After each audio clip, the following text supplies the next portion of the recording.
Who remembers what we talked about last night? Kas atsimena, apie ką kalbėjom vakar? Go for a kite. Who remembers what we talked about yesterday? Kas atsimena, apie ką kalbėjom vakar? Ką atsimena? Okay, good. How to overcome Kaip obstacles. nugalėti kliūtis. And one of those ways is to have friends that support you. Ir vienas iš būdų tai turėti draugų, kurie jūs palaiko. Another is to focus on the center. Kitas dalykas yra susikoncentruoti į centrą. If you try to hit the obstacle on Jeigu the jūs sides, daužysite tas kliūtis iš šonų, it'll never break. niekada You nesulūšite. have to hit it in the center. Reikia trenkti į centrą. And you have to go beyond the target. Ir reikia trenkti už taikinio, ne į jį, ne prieš. Okay?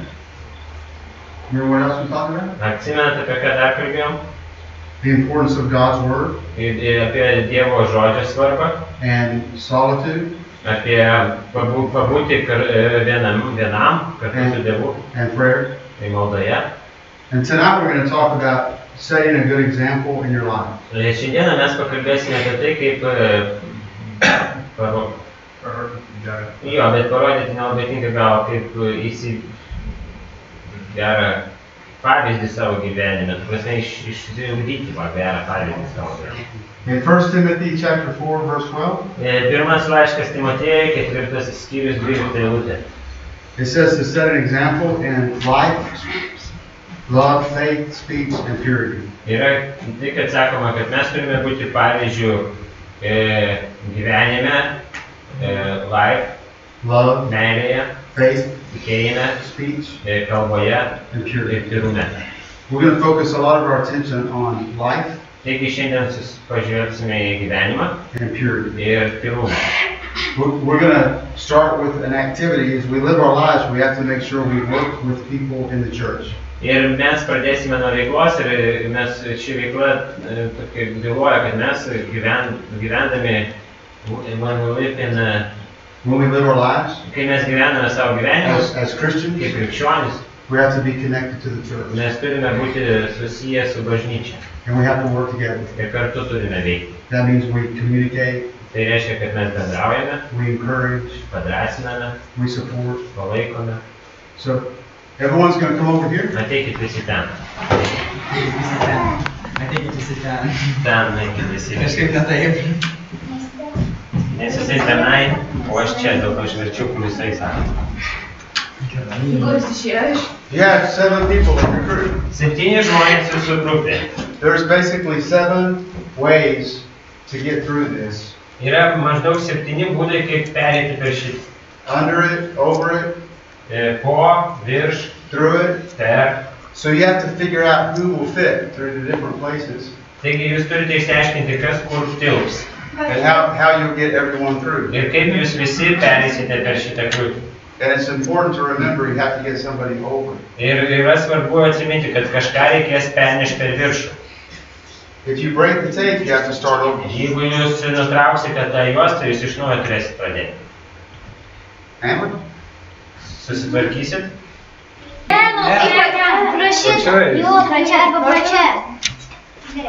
Jeigu priliečia nieko? Dabar tu ją keltas taip, kad aš nepaimsiu dar. No, Ne taip, kaip žmona. Oi. Taip, pasuk, kaip tai. Aitas, šitą?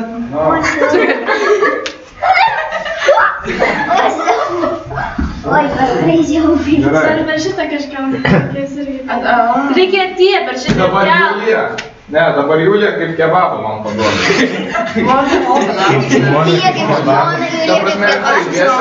Jo, dviese laikykite vis man tai viekarnas. Taip visi Nu, mano. You can do that. Davai, Julija. Tai gal jie, nes aš esu suknelė? Tai pačia. Ir Gerai, galim ją, nesvarbu. Man irgi. Nu, geriau padėjo. Kaip šitų iškoja? Taip jūs simbokit ir meskit.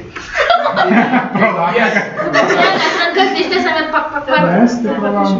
Tu turi čia padedat rankas ir tu galėsi ant jų rankų ir aš tave čia Давай dar vienas, davai dar vienas, jeigu pradėtum. Lysk. Žiūrėk, jeigu jau kažkaip su blokais ir įstrėgynės. Baig man, tai gali dar nutikti. Nu, Kaip man čia. paimkite ją, jūs sakėte iškimą. Dabar pabiškite. Dabar paimk kojas, kaip mes. Palauk, Tu eik toliau, eik toliau, eik galvoju, nes. Aš einu. Leisk. Dabar čia 12. Yra pačioj. Yra pačioj. Julija, lysk prašau. Julija, Jūs pro šitos du. Duok rankas, aš tave ištemsiu.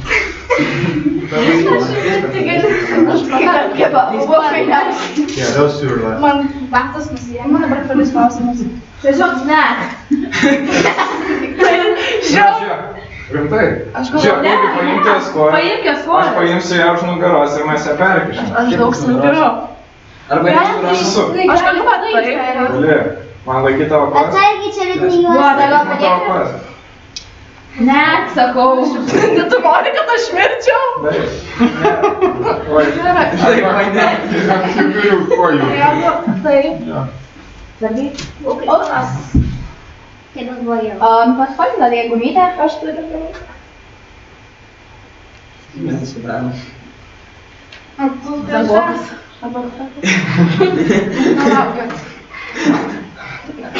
Listas. Lysk, taip. Nu, lyg. Iki už kojas, manau. Aš tiesiog pasirinksiu. Taip, man. Nu, lysk. Lysk. Lysk. Gerai. Kojas. Nieko nelietina. Negatyvas tavo. Lyg. God. Good. Kokie atsargiai. Tau irgi reikės. Ne, jo. Gerai. Ir dabar šuo. Dabar visiems gal. You had an obstacle. Taigi jūs turėjote kliūtį. It wasn't necessarily easy, Tai aišku nebuvo labai lengvas, but you all worked together bet jūs kartu veikėte and you accomplished it. ir įveikėte.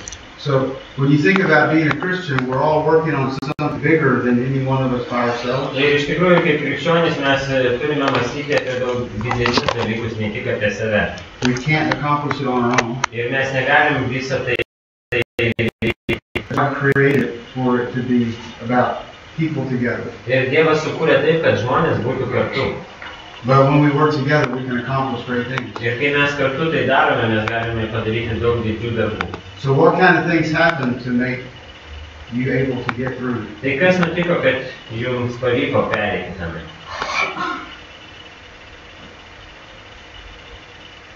Kas atsitiko, kodėl jūs perėjote? Kaip jums pavyko? Kaip jums pavyko? Kas padėjo? We help one another. Or you help each other? You had to communicate? Jūs padėjote viens kitam bendrauti. And you know, sometimes when this is done, one person may be the leader. Ir kartais, kai tai vyksta, gali būti, kad vienas yra lyderis, vadovauja viskam.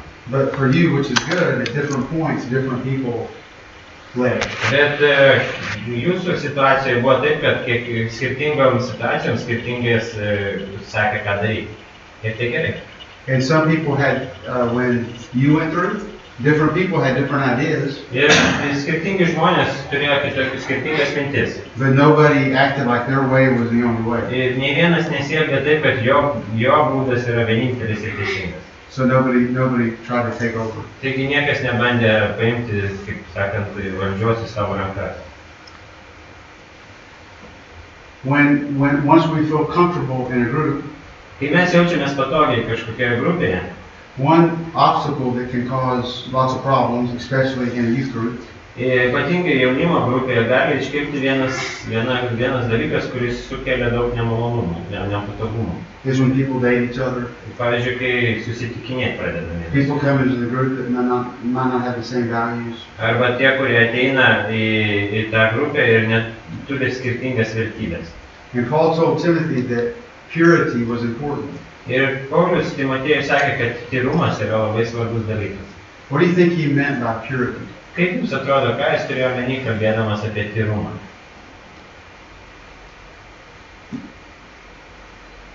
Kalbėkit. If we drink pure water, what does that mean? Jeigu mes geriam tyrą vandenį, ką tai reiškia?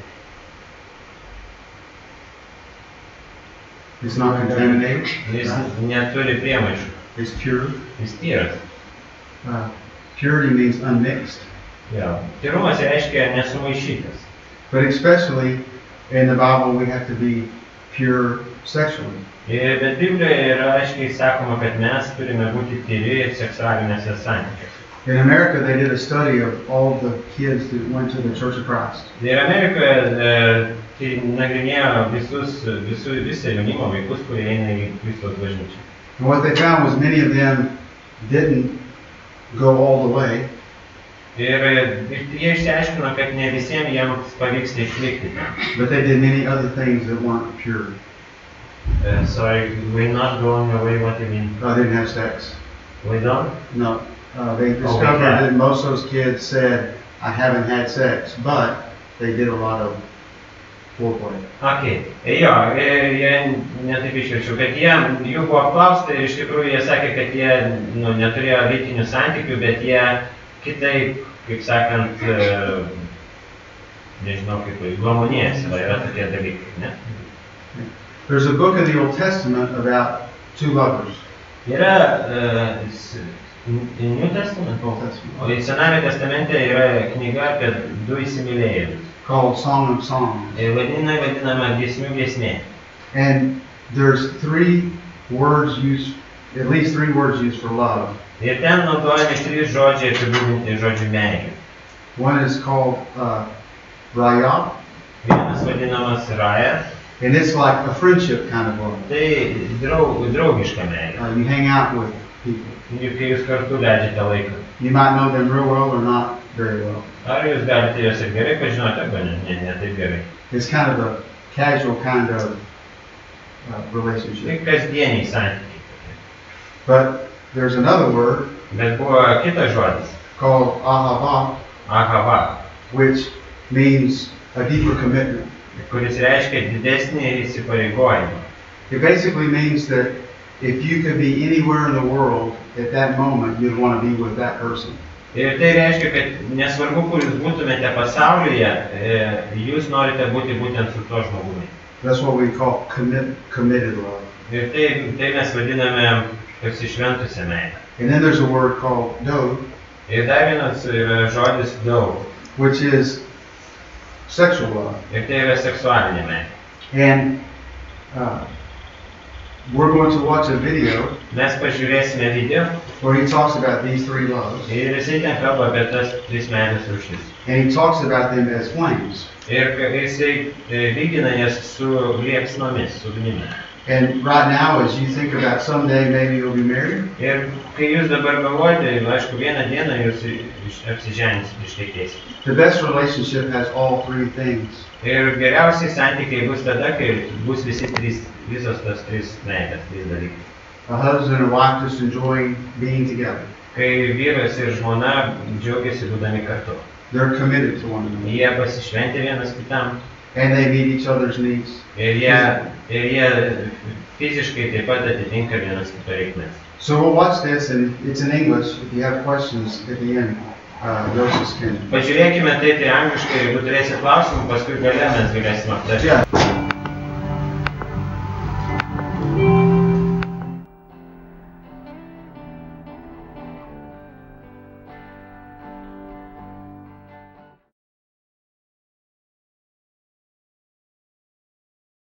She drives an older car.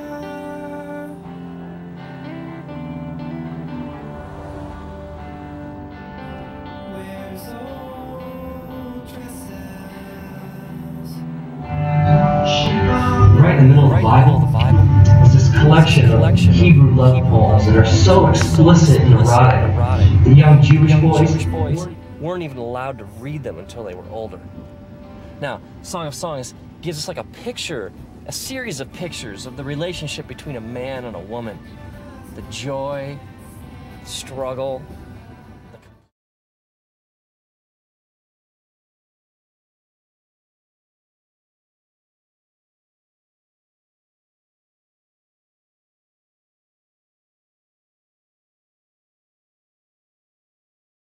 It's almost as if she says, you know, whatever this is, it's so good, it's so beautiful, and we can't do anything to mess this up.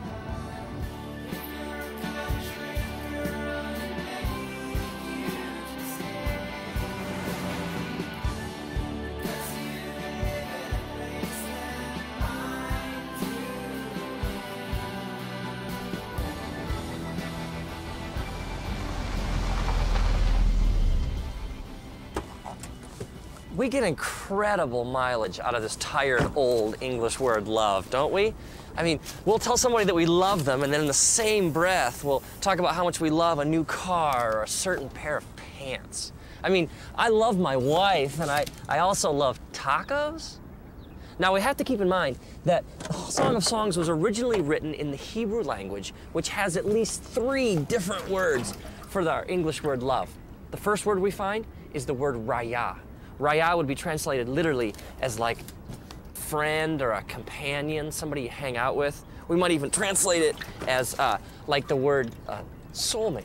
We hear people talk like this all the time. They'll say things like, you know, she's my best friend, or I can tell him anything. These are all expressions of raya. And so we see that at the core of this relationship between these lovers, there's a friendship. She said the best was to have no regrets. Another Hebrew word we find for love is ahava. Ahava is deep affection. It's that sense of desiring to be with someone so much that your heart aches. Ahava is when your mind and your heart are bent towards your lover with such passion and intensity that you can think of little else. Now, my wife and I, we were friends for 4 years. 4 years of raya before anything more happened. And I was living in Los Angeles, and one weekend she came out to visit, so we went out for the first time. And there was a sense of anticipation in the air, this question we both had, you know, is there any ahava to go with our raya? I remember sitting there at this restaurant in Santa Monica, a couple blocks in from the ocean. I remember this feeling came over me, that I'd rather be here with her at this moment than anywhere else in the universe.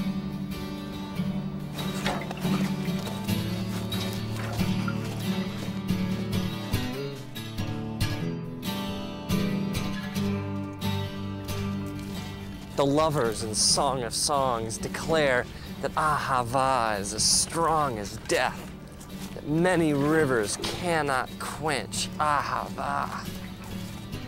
Ahava is love of the will. Now, this is way more profound than fleeting romantic feelings. This is much more than like temporary urges. Ahava is making a decision to join your life to the life of another. And this is an emotion that leads to commitment, that leads to joining your life to somebody else's. Ahava is what makes things last.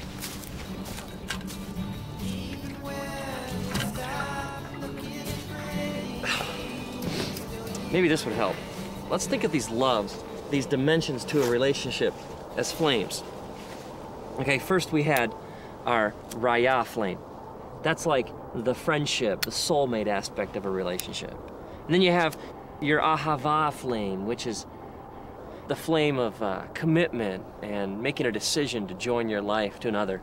But there's a third Hebrew word for love that we find in Song of Songs. It's the word dode. Dode is translated into English literally as to carouse, to rock, or to fondle. I think you get the idea behind this flame. This word is used elsewhere in scriptures, like in the book of Proverbs. It says, "Let us drink deep of dode till morning." And the woman even says in Song of Songs, "Let him kiss me with the kisses of his mouth, for your dode is more delightful than wine." Dode is the physical, sexual element to a relationship. This is where we get the Greek word eros, which is translated literally as like erotic in the English language. So we have our raya flame, we have our ahava flame, and we have our dode flame.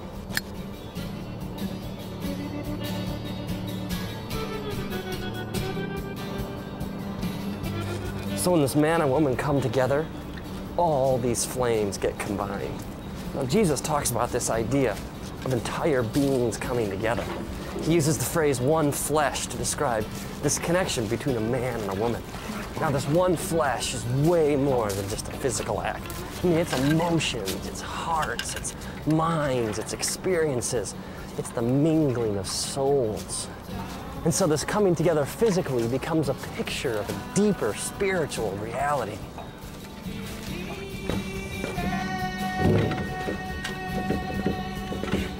So Jesus teaches us that sex is ultimately a spiritual act. And that something so beautiful, something so powerful was meant to endure forever.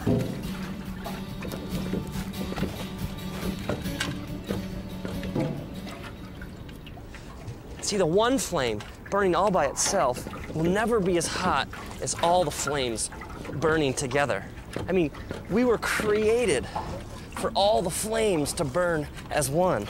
I mean, think about all the ways that we mess this up. I mean, take an affair for an example. An affair is two people sharing the dode flame, but without any of the other flames. Without the raya or the ahava. I mean, there's no friendship, there's no commitment, there's no loyalty, no sacrifice. And I mean, there's dode, but there's no raya or ahava. It's two people trying from this one flame, the dode flame, to get all the heat of the three flames burning together. I mean, no wonder it leaves a person empty and unfulfilled. We were created for so much more. And so the person keeps coming back to this one flame over and over again, and yet it never truly satisfies. It can't.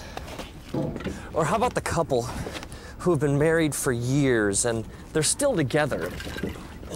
There's still some commitment. I mean, there's still some ahava, but let's be honest, there's not much else. There's no friendship. There's no sex. And they neglect the flames, and eventually they flicker and they fade and they go out.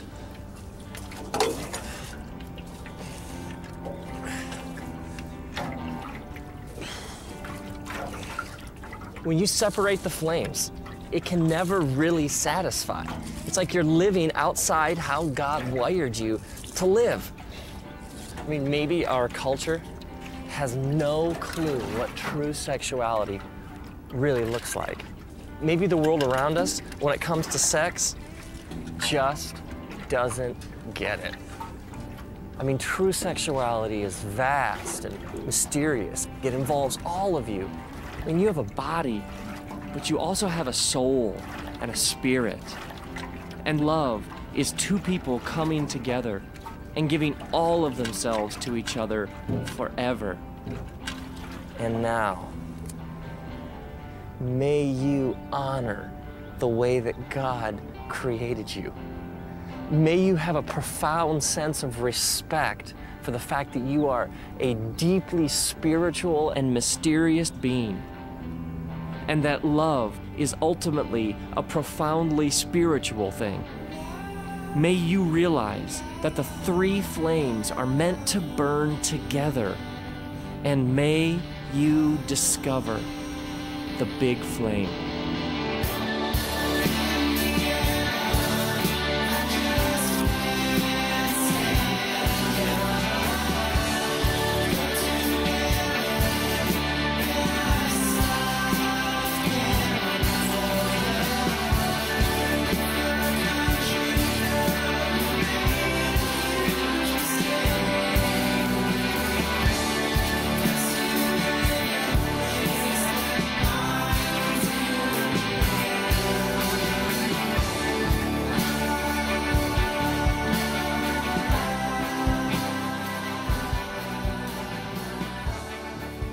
Well, as teenage Christians, it's a very important topic.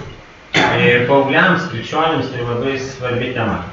Because you're going to date people. Nes jūs susitikinėsite. Some of them might not have the same values. Ir kai kurie gal iš jų neturės tokių pačių vertybių kaip jūs. And it's best if you predetermine how you're going to be. Ir geriausia yra tai, kad jūs jau turėsite iš anksto nusistatymą, numatymą, kaip jūs elgsite, koks jūs būsite. So that when a situation happens, you stand firm. Ir kai kažkas atsitiks tam tikrą situaciją, jūs tvirtai išliksite savo pozicijoje. So you're going to have an opportunity to do something tonight. Ir šiandieną jūs turėsite galimybę kažką tokio padaryti ypatingo. You don't have to do this. Jūs neturite, neprivalote tai daryti. But if you want to, Bet jeigu norite, I think it might be a good commitment to make. tai gali būti geras pasišventimas. Some of you haven't dated that much and you're still a virgin. Kai kurie iš jūsų tiek daug nesusitikinėjate ir gal vis dar esate nekalti seksualinė prasme. Some of you may have had relationships before and are not that way. Gali būti, kad kažkas jau turėjote santykių ir nebuvo taip, kaip norėjote. And it's important to know that there is what as Christians we call secondary virginity. Ir kaip krikščionys mes turime žinoti, kad yra tas vadinamas toksai antrasis nekaltumas. It means you make a new commitment. Taigi jūs tarsi padarote iš naujo savo įsipareigojimą. From that point on to keep yourself. Nuo šiandien ir toliau laikyti tyrų save. So again, if you're younger and you want to wait till later to do this, jeigu jūs jaunesni ir norite palaukti to dar jums per anksti, tai nieko tokio. I'm going to leave some of these with Joseph and Remus. Aš paliksiu keletą tų dalykų su Jozu ir Rimu. So if you're younger in a couple of years, if you want to make this commitment, then you can talk to them. Jeigu jūs dar per jauni ir po poros metų gal norėsite tai padaryti, to įsipareigojimą tokį duoti, tai galite padaryti su mumis. And this is the key. Tai yra raktas. It represents your purity. Ir tai atstovauja jūsų tyrumą. It's what unlocks that. Ir tarsi tai atrakina. And you make a commitment to keep yourself pure until you're married. Ir jūs padarykite savo įžadą išlikti tyru iki santuokos. You can keep the key where you see it. Ir jūs galite laikyti tą raktą ten, kur matysite. You can put it away in a door somewhere. Galite padėti kažkur savo spintelėje. But on the day you get married, Ir bet tą dieną, kai jūs ištekėsite arba apsiženysit, as you exchange rings, kai jūs keisitės žiedais, you give this key to that person. duokite tą raktą savo sutuoktiniui. I've had kids in my youth groups before that saved it until the day they married. Ir aš turėjau jaunimo grupėje vaikų ir jaunimo, kurie ir taip darė, ir kai per santuoką jie apsikeitė raktais. So I'm going to put these on the floor. Taigi aš padėsiu tos raktus ant žemės. If you want to make that commitment, take one. Jeigu jūs norite padaryti tokį įžadą, paimkite vieną. And then afterwards, I'll put some over there behind Julie. Ir paskui dar padėsiu Žiūrijos. And again, I'll leave some with Joseph and Remus. Ir paliksiu keletą su Juozu ir Rimu. And the other part of the deal is if you do, for some reason, make a mistake. Ir jeigu dar vienas toksai susitarimas yra, jeigu jūs kartais padarysit klaidą. That you make a commitment to go talk to someone, whether it's Joseph or Remus or someone in the church, just to help get through that and recommit yourself. Ir tada paprasčiausiai toks būtų dalykas, kad pakalbėkite su kažkuo bažnyčioje apie tai ir vėl iš naujo pasistengkite tai, įsipareigojimą tokį pat. You want me to chop it? Yeah. Like that? While you're on top. All right. Wait. Vėl. Au. Yeah, gerai stengiamės. You have your Bibles turned to 1 Timothy 4:12. Atsiverskime Biblijose 1 Timotiejaus 4:12.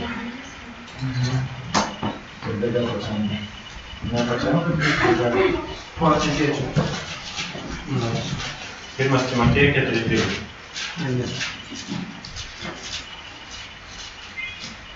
Pirmas Timotejui 4:12.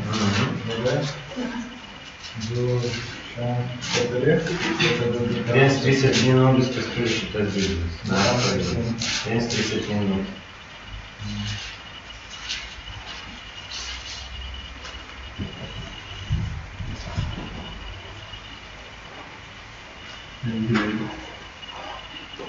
Paskaitykit kas nors. 4:12. Mes ratomės taip. Taip. Niekas tegu neniekina tavo jaunystės. Taip pat būk Tikėjimas pavyzdys, žodžiu, elgesiu, meilė, tikėjimas Kristumi. Ne. Pavyzdžiui, žodžiu, elgesiu, meilė, dvasia, tikėjimas Kristumi. 4:12, is that what I said? 4:12? Pas mane irgi 6. Yeah, in some verses, in some translations, we have 6 in spirit also. Okay, that should be 5. Yeah. Here's 6 and here's 5. Yeah. When I was 17, Man buvo 17, close to some of y'all's age, panašiai jūsų amžiaus kai kurių. I heard a sermon about setting the example in these areas. Aš girdėjau pamokslą apie šiuos dalykus.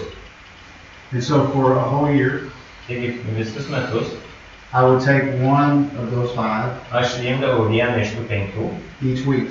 kiekvieną savaitę. So one week I would focus on my Christian life. Vieną savaitę aš susikoncentruodavau į savo krikščionišką gyvenimą. I would think about things I could do better in the way I live my life. Ir aš galvodavau apie dalykus, kuriuos galiu pagerinti, tai gyvendamas krikščionišką gyvenimą. In the way I reached out to other people. Kaip pasiekti kitus žmonės. And then after that, and I would pray, God help me. Basically, I want to live my life for you.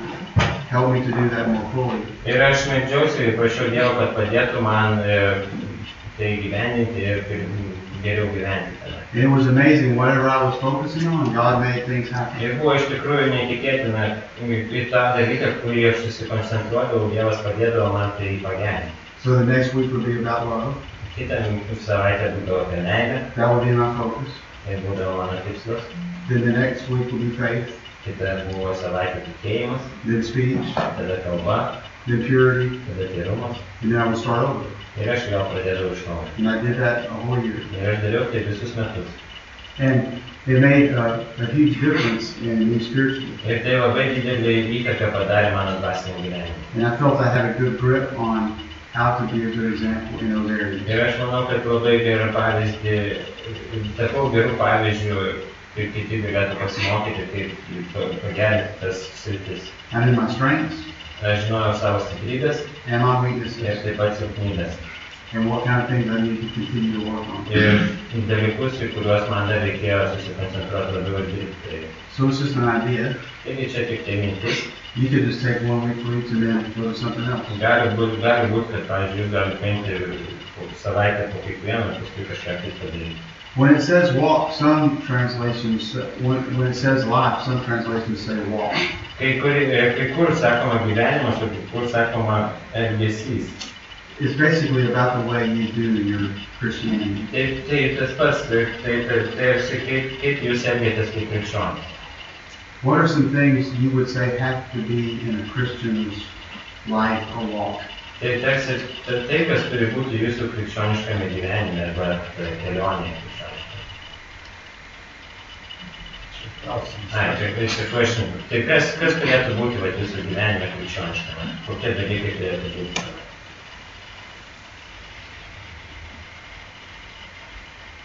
Kas turėtų būti jūsų kaip krikščionių gyvenime? Kas turėtų dominuoti? Kas turėtų būti dalykai? Kokie turėtų būti? Kas? Dievas. Lankymas, bažnyčios lankymas. Reading Bible. Praying. Malda. And this might not be as fun, but obeying your parents. Gali būti gal nelabai toks linksmas dalykas, bet, pavyzdžiui, paklusnumas tėvams. Also, in a Christian life, you make choices based on who you are. Ir krikščioniškame gyvenime jūs darote pasirinkate sprendimus pagal tai, kas jūs esate. Most of y'all chose to go to camp. Pavyzdžiui, daugelis iš jūsų pasirinkote važiuoti stovyklą. And that's a good way to walk. Ir tai geras būdas eiti krikščioniškame gyvenime. Sometimes you may be challenged to make that choice or another choice. Ir gali būti, kad kartais jums kils iššūkis, ką pasirinkti, ar tai, ar tai. Yeah. Your Christian walk should be about making wise choices. Ir jūsų kaip krikščionio tikslas yra padaryti išmintingus sprendimus. But then he says love. What do you think How would you define love? Ir taip sakoma yra meilė. O kaip jūs apibūdinate, kas yra meilė? Like in the video, he said some people love their wives and they love tacos. Ir kaip ir video sakė, pavyzdžiui, kažkas sako, aš myliu savo žmoną, bet aš taip pat myliu ten kažkokį tai maistą. Pizza. Yeah, for y'all might be. Pizza. Yeah, I love your wife and love kebabs. Kebabus jau, myliu savo žmoną ir myliu I like kebabus. both. Kas jums yra meilė, klausimas buvo toks? What love is for you?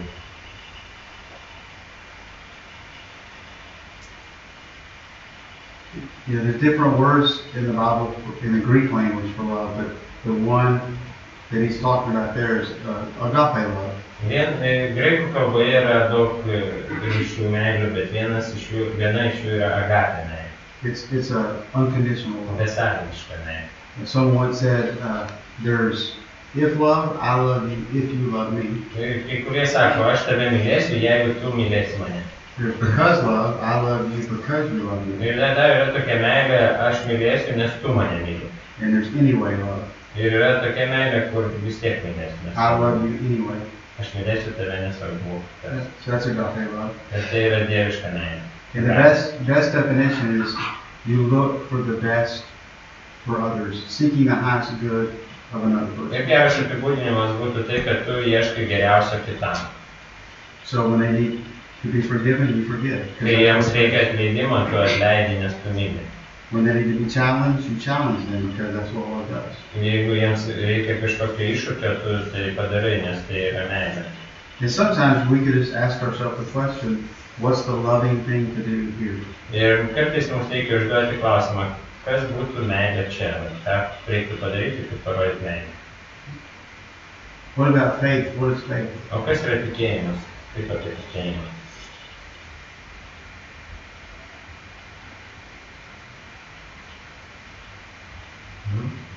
The Bible says without faith it's impossible to please God. Biblijoje sakoma, kad be tikėjimo neįmanoma patikti Dievui. We know it's believing something you can't see. Mes žinome, kad tikėjimas tai yra, kai mes tikime to, ko nematome.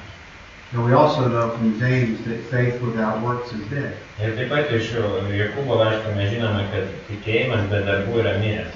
So there's faith that causes you to act. Taigi yra tikėjimas, kuris verčia jūs veikti.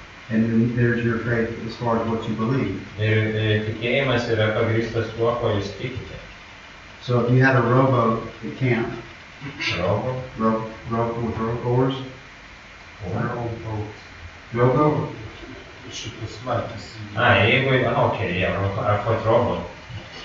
Jeigu jis turi, pavyzdžiui, valtis stovykloje. And you just did one oar? Jeigu jūs tik tai irkluosite vienu irklu, What would happen? kas atsitiks? Yeah, going Jūs to, suksitės aplink. you have to have both. Taigi jūs turite turėti du irklus. So you have to believe and you have to act on it. Jūs turite tikėti ir veikti. Du dalykai. And then sometimes when you grow up, you don't have your own faith, you have inherited faith. Ir kartais, kai jūs, when you grow up, As you're growing up. ir beaugdami, kartais būna taip, kad jūs turite ne tik savo tikėjimą, bet tą, kurį paveldėjote iš tėvų. My boys grew up and believed what I believed. Mano vaikai užaugo tikėdami tuo, kuo aš tikėjau. They went to church where I went to church. Jie ėjo į tą bažnyčią, kurią aš einu. That was not their own faith. Tai nebuvo jų asmeninis tikėjimas. But a time came where they went from my faith to their own faith. Bet atėjo metas, kai jie nuo mano tikėjimo perėjo prie savo tikėjimo. So you need to make sure you own your faith. Jūs turite būti tikri, kad jūs turite savo tikėjimą. You believe what you believe because you believe it. Jūs tikite tuo dėl to, kad tikite tai, nes jūs tuo tikite. And how do you get your faith to grow? Ir kaip jūs galite auginti savo tikėjimą? There are Bible. There are people who do. Okay. Skaityti Bibliją, būti su žmonėmis, kurie tiki. Be around people in the Bible. In fact, the Bible says faith comes by hearing, hearing by the word of Christ. Ir Biblijoje sakoma, kad tikėjimas ateina iš klausimo. Klausimas, kai skelbiamas Dievo žodis. So if you feel like you're weak in faith, you need to feed your faith. Jeigu jūs jaučiatės, kad jūs esate silpni tikėjime, jums reikia maitintis. And when Paul discusses the armor, he says we have the shield of faith. Ir kai Paulius kalba apie ginkluotę visą Dievo karių, tai jis kalba apie tikėjimo skydą. With which we extinguish the flaming arrows of the evil one. Su kuriuo mes atrėmėme blogio ugninės strėles. The Romans had shields and they covered them in leather. Romiečiai turėjo skydus ir jie padengdavo juos oda. They dipped them in water. Išmirkydavo vandenyje. So when the arrows hit it, it extinguished. Kad strėlės kai sminga užgestų. So we have to make sure it says above all else, take up the shield of faith. Taigi be viso kito mes turime pasiimti tą tikėjimo skydą. And then he says speech. Ir taip pat sakoma čia kalba. What do you think he's talking about there? Just not using bad words? Žodžiu, arba kaip sako. Tai ką turiu menį, tik nenaudoti blogų žodžių? What's included in speech? Kas įeina į mūsų kalbą? Maybe talking about God, Jesus. Kalbėti apie Dievą Jėzų. Okay. So it's not always the negative side, it can be the positive side. Tai ne visada gali būti neigiamas dalykas, tai gali būti ir teigiamas dalykas. Make sure your speech influences other people well. Žiūrėkite, kad jūsų kalba darytų gerą įtaką kitiems žmonėms. What are some negative things? O kokie blogi dalykai, neigiami iš kalbos mūsų gali išeiti? Hate. Okay, what can communicate? Hate? Yeah. Neapykanta. It can have to do with our language. Bloga kalba. It can have to do with gossip. Paskalos. It can have to do with lying. Melas. You can do anything else. Dar gal kažkokiu.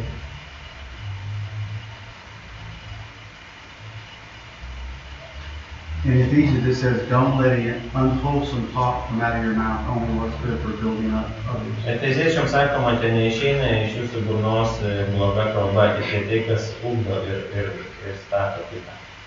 You might can just remember this, or you might write it down. Jūs galite tai tik atsiminti ir užsirašyti. Someone said this a long time ago, and I've always remembered it. Kažkas tai pasakė prieš daug metų ir aš vis atsimenu. Before you say a word, prieš pasakydama žodį, ask yourself 3 questions. Užduok savo 3 klausimus. Is it true? Ar tai tiesa? Is it kind? Ar tai gera? Is it neutral? Ar tai naudinga? Sometimes we say things that are true, but we say them in an unkind way. Kartais mes sakome tiesą, bet sakome negerai, neteisingai. Sometimes we say things that are not needed at all. Kartais mes pasakome tai, ko iš vis net nereikėtų sakyti. Is it kind? Is it true? Is it neutral? Ar tai gera, ar tai tiesa ir ar tai naudinga? Or you can put something in your own words, but something you can use just to think about what you're about to say. Arba galite savai žodžiais tai apibūdinti, bet paprasčiausiai galvokite apie tai, ką sakote. And many things about our speech is not about the words we say. Ir daug kas dėl mūsų kalbos susijęs ne tik su tuo, ką mes pasakome. That's only about 10%. Gal tai tik 10%. The rest has to do with our body language. Kitas dalykas yra mūsų kūno kalba. And most of it has to do with what? Ir dažniausiai tai susijęs su kuo? Our tone. Mūsų toną, balso toną. You can say certain words. Jūs galite pasakyti tam tikrus žodžius. But your tone can communicate volumes. Bet jūsų tonas gali viską kontroliuoti. Yeah, and then purity. Ir tada eina tyrumas, skaistumas. Which we've already talked about. Ir mes jau apie tai kalbėjome.